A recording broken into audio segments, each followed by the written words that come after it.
Hi friends, அஸ்ஸலாமு அலைக்கும். இன்றைக்கி பாருங்கள், சமையல் வீடியோவில் நம்ம கார்டன் வீடியோ தான். இங்கே பாருங்கள், நீங்கள் தொடர்ந்து மழை பெஞ்சிக்கிட்டே இருக்கா. அப்பப்போ மழையும் பெய்யுது, வெயிலும் அடிக்குது, பனியும் ஊற்றுது. அதனால் இந்த செடிகள்லாம் பாருங்கள் அப்படியே பூ பூத்து இலைகள்லாம் மஞ்சளாக காஞ்சு மூச்சு வாங்குதுங்க, பேச முடியலை. மாடி ஏறி வந்தது மூச்சு வாங்குது. இங்கே பாருங்கள், அப்படியே களைச்செடிகள்லாம் மண்டி போச்சுங்க ஓவராக. ஒரு செடிகளும் ஓவர் அன்னீவன் இல்லாமல் அப்படியே கப்புங்கிளையுமா ஓவராக படர்ந்து போயிருக்கு. அதெல்லாம் வெட்டி விட்டு ஒரே ஈவனாக வச்சு, ஏன்டா இப்போ தொடர்ந்து மழை பெய்யுதுல, இப்போ ரொம்ப வேகமாக ஸ்பீடாக பெய்யாட்டியும் ஓரளவு தூறல் விழுந்துக்கிட்டே இருக்குது. அதுக்காக இந்த செடியெல்லாம் வந்து ஃபுல்லாகவே கட் பண்ணி விட போனேன். சும்மா சாஃப்டாக கட் பண்ணுற சாஃப்ட் ப்ரௌனிங் ஹார்ட் ப்ரௌனிங் சொல்லுவோம்ல, அது மாட்டோம் இன்றைக்கி சாஃப்டாக கட் பண்ணுவோன்னு தான் பார்த்தேன். ஆனால் செடியெல்லாம் ரொம்ப கொசன்னு இருக்கா. அதனால் இதெல்லாம் ஃபுல்லாகவே கட் பண்ணிடலாம். எல்லா செடிகளையும் கட் பண்ணி க்ளீனாக ஆக்கி வச்சிடலாம் அப்படின்ட்டு இங்கே பாருங்க, எல்லா செடிகளையும் கட் பண்ணிக்கிட்டு இருக்கேன். இந்த சின்ன சின்ன குச்சி, காஞ்சு போன குச்சி எல்லாத்தையுமே கட் பண்ணி, பழுத்த இலைகள், முத்தின இலைகள் இதெல்லாம் சுத்தமாக கட் பண்ணிட்டாதங்க. இப்போ விழுகிற தூறலுக்கு வந்து நல்லா திருப்பி தளிரடித்து நல்லா வரும். இங்கே பாருங்கள், இந்த இலையெல்லாம் அப்படி பழுத்து போச்சு பாருங்களேன். இது ஒயிட் கொடி ரோஸு. அதெல்லாம் க்ளீன் பண்ணிவிட்டு இங்கே பாருங்கள், இந்த மாதிரி முத்தின இலைகளெல்லாம் வந்து நம்ம எப்போவுமே கையால் கிள்ளி எடுக்கக்கூடாதுங்க. ஏன்னா கையால் கிள்ளி எடுத்தால் அது வந்து அதில் சின்ன சின்ன துளிர்கள் வரும் அந்த இலைகளுக்கு இடையில. அதனால இந்த மாதிரி சிசரோ இல்லாத கட்டர் வச்சு கட் பண்ணுறது ரொம்ப நல்லது. இங்கே பாருங்கள், நான் வந்து கட்டர் வச்சு தான் கட் பண்ணுவேன். எப்போவுமே நான் வந்து இலைகள்லாம் கையால் கிள்ள மாட்டேன், கட் பண்ணி தான் எடுப்பேன் கட்டரில். இங்கே பாருங்களேன், இந்த இலைகளுக்கு இடையில பாருங்கள், சின்ன சின்னதாக துளிர்கள் அப்படி முட்டாக இருக்குது பாருங்கள். இப்படி கையால் கட் பண்ணி கிள்ளி எடுத்தோம்னா இந்த மொட்டுக்கள்லாம் அந்த துளிர்கள் ஃபுல்லாகவே வந்து அப்படியே பிஞ்சிட்டு வந்துடும் அந்த கையாலைக்கு கிள்ளி எடுக்கையில். அதுக்காக தான் நம்ம வந்து எப்போவுமே வந்து இந்த பழுத்த இலைகள், முத்தின இலைகள்லாம் வந்து நம்ம கையால் கட் பண்ணாமல் கட்டர் வச்சு கட் பண்ணுறது ரொம்ப நல்லது. இங்கே பாருங்கள், என்னுடைய இந்த செடியில் எல்லா இடத்துலையுமே வந்து அப்படியே சின்ன சின்ன துளிராக அரும்பு கட்டி இருக்குது. இங்கே பாருங்கள், செந்தளிர்களும் ரொம்ப அழகாக இருக்குதுங்க. அந்த செந்தளிர்களையெல்லாம் கட் பண்ணலை, அப்படியே விட்டுட்டு இந்த ஒரு கிளை மட்டும் ரொம்ப நீண்டுக்கிட்டே போகுது. இந்த இடம்லாம் செந்துளிர்கள் இருக்கிறதுனால நான் அந்த இடத்துலலாம் கட் பண்ணலை. கட் பண்ணாமல் அந்த முத்தி போன இலைகள் மட்டும்தான் நான் கட் பண்ணி விட்ருக்கேன். இந்த இடம்லாம் நல்லா துளிர்கள் அடிச்சிட்ருக்குது. இப்போ இங்கெல்லாம் துளிர் வர ஆரம்பிச்சிருக்குது. நம்ம வந்து அதனால் இலையை மட்டும் கட் பண்ணி எடுத்துருக்குறேன். கட் பண்ணி எடுத்துகிட்டு இந்த ஒரு கிளை பாருங்கள், ஒரு ஈவன் இல்லாமல் அன்னீவனாக ஓவராக நெட்டாக வளர்ந்துட்டே போகுதுங்க. அதை வந்து கட் பண்ணி விட்ருவோம். கட் பண்ணினாதே அந்த செடி வந்து துளிர் எடுத்து வரையில் ஃபுல்லாக ஒரே சேஃபாக இருக்கும், அப்படியே ரவுண்டாக இருக்கும். இந்த இடம்லாம் துளிர் வரும். வந்துச்சுன்னா இந்த செடி வந்து ஒரே லெவலில் ஒரே சேஃபாக இருக்கும். இப்போ இங்கே இருக்கிற எல்லா செடிகளுக்கும் இங்கே பாருங்கள், இந்த செடிகளுக்கெல்லாம் முத்தின இலைகள் ஃபுல்லாகவே கட் பண்ணி எடுக்க போகிறேன். கட் பண்ணி எடுத்துகிட்டு இப்போ நான் உங்களுக்கு காமிக்கிறேன் பாருங்கள். இங்கே பாருங்கள், ஃபுல்லாக எல்லா இலைகளையும் கட் பண்ணி, எல்லா செடியில் இருந்த இலைகளையெல்லாம் கட் பண்ணியாச்சு. கட் பண்ணிவிட்டு காஞ்ச குச்சியெல்லாம் வெட்டி விட்டு எல்லாத்தையும் அதுன்னுட்டு எல்லாமே இந்த பாருங்க, இது வந்து அப்படியே புதினா அப்படியே புதர் மாட்டம் மண்டி இருக்குது. இங்கே பாருங்கள், எல்லா இலைகளையும் கட் பண்ணிட்டேன். எவ்வளவு இலைகள் கிடக்குது பாருங்கள். கட் பண்ணிவிட்டு களைச்செடிகள்லாம் எடுத்தாச்சுங்க. எடுத்துகிட்டு இதுக்கு வந்து உரம் கொடுக்கணும். இங்கே பாருங்கள், இது எல்லா செடிகள் இந்த அடேனிய செடியெல்லாம் எடுத்துகிட்டு போய் நான் பால்கனியில் வைக்க போகிறேங்க. ஏன்னா இங்கே வச்சாக்க வந்து மழை தொடர்ந்து பேஞ்சிட்டே இருக்கா, செடிக்கு ரொம்ப பாதிப்பு வந்துடும்.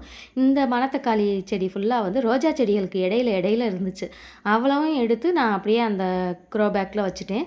இப்போ இந்த கட் பண்ண குச்சிகள்லேருந்து வந்து நல்லா கொஞ்சம் தடிமமான குச்சியெல்லாம் வந்து நான் அப்படியே எடுத்து பதியம் போட வைக்க போகிறேன். ஏன்னா இது பதியம் போட்டு வச்சா இப்போ வந்து கிளைமேட் நல்லா இருக்குல்ல. இந்த ஜனவரியில் சரியான வெயில் அடிக்கும். ஆனால் இப்போ வந்து மழை தொடர்ந்து இருக்கிறதுனால பதியம் போட போகிறேன். இது பாருங்கள், செம்பருத்தி செடியும் கட் பண்ணி வச்சுருக்கேன் குச்சிகளையும். இந்த குச்சியெல்லாம் எடுத்து வந்து நான் பதியம் போட போகிறேன். இந்த பதியம் போட்டு இது எப்படி வளருதுங்கிறதெல்லாம் நான் அடுத்த வீடியோவில் உங்களுக்கு காமிக்கிறேன். இங்கே பாருங்கள், எல்லாத்தையும் கட் பண்ணிவிட்டு இந்த மண்ணெல்லாம் வந்து நல்லா கிளறி கொடுத்துடணும். வாரத்துக்கு ஒரு தடவை இப்படி நம்ம செடிகளுக்கு அந்த மண்ணை கிளறி கொடுத்தாக்க இந்த காற்றோட்ட தன்மை வந்து அந்த வேர்களுக்கு ஈஸியாக இருக்குங்க. ஏன்னா காற்று அந்த நம்ம மண்ணில் வந்து கிளறி கொடுக்கலன்னா அந்த மண் வந்து அப்படி மழை பெஞ்சோ நம்ம மேலும் தண்ணி ஊற்றுறதெல்லாம் வந்து அப்படியே தொட்டியில் இறுகி போயிடும். மண் இறுகி போச்சுனாக்கா அது வேர் வளர்ச்சிக்கு ரொம்ப தடையாக இருக்கும். அதனால் நல்லா வந்து இது கிளறி கொடுத்துடணும். கிளறி கொடுத்துட்டு நம்ம இதுக்கு வந்து உரம் கொடுக்கணும். எப்போவுமே நம்ம உரம் கொடுக்கையில் வந்து உரம் கொடுத்தாலும் கொடுக்காட்டியும் ஒரு வாரத்துக்கு ஒரு தடவையோ, அப்படி வாரத்துக்கு ஒரு தடவை டைம் கிடைக்காது, ஒரு 15 நாளைக்கு ஒரு தடவையாவது அது அம்புட்டுக்கு கிளறி விட்டுறணும். இப்போ எல்லா தொட்டிகளுக்குமே நான் வந்து மண்ணை கிளறி வச்சுட்டேன். மண்ணை கிளறிட்டு உரம் கொடுக்க போகல இங்கே பாருங்கள், தூறல் போட ஆரம்பிச்சிருச்சுங்க. அது மழை பெஞ்சிட்டே இருக்கட்டும், நம்ம போய் நம்ம வந்து அப்படியே நம்ம பார்க்குற வேலையை பார்த்துருவோம்.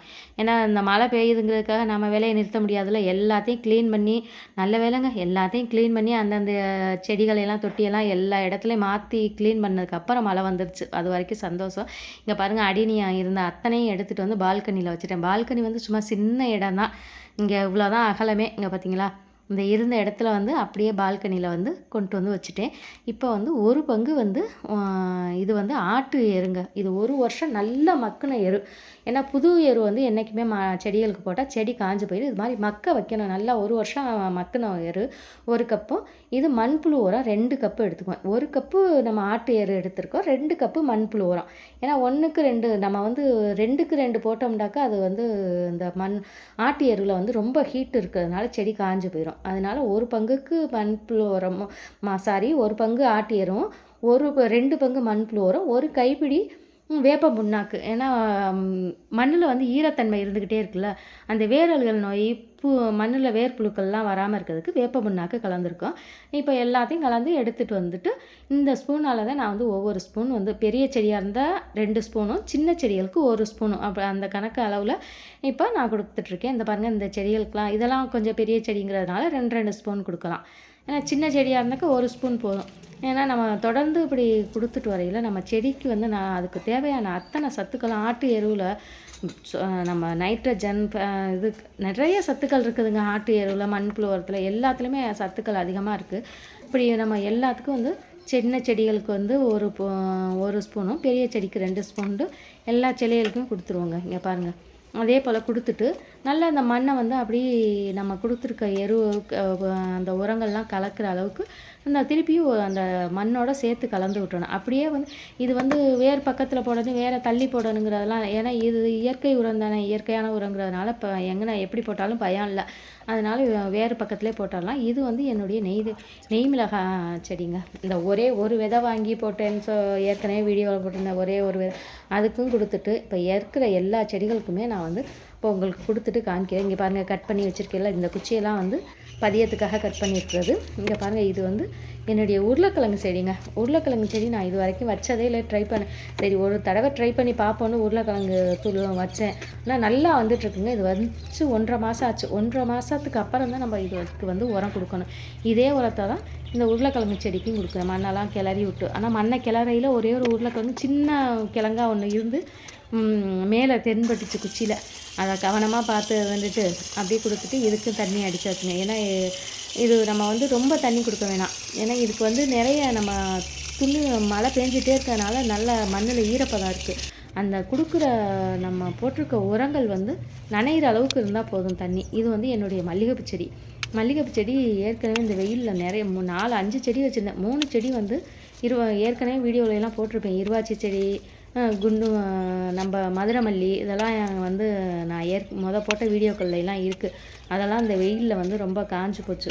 இந்த வந்து 5 அடுக்கு மல்லி இது மட்டும்தாங்க என்கிட்ட இந்த 2 செடி தான் இப்போ இருக்குது. இதை வந்து நான் பாதுகாத்துறேன். இதெல்லாம் வந்து அப்படியே கட் பண்ணி எடுத்துகிட்டு இந்த வருஷத்துக்கு வந்து சரி பண்ணி வைக்கணும். இங்கே பாருங்கள், கட் பண்ணி எடுத்துகிட்டு நான் மண்ணையும் கிளறி விட்டுட்டேங்க. மண்ணையும் கிளறி இதே உரம் நான் கலந்த உரம் வந்து எல்லா செடிகளுக்கும், அதாவது மாடியில் இருக்க செடிகளுக்கு மட்டும்தான். கீழே இன்னும் உரம் போய் இனிமேல் ரெடி பண்ணி கொண்டு போய் கீழே இருக்க செடிகளுக்கெலாம் உரம் கொடுக்கணும்.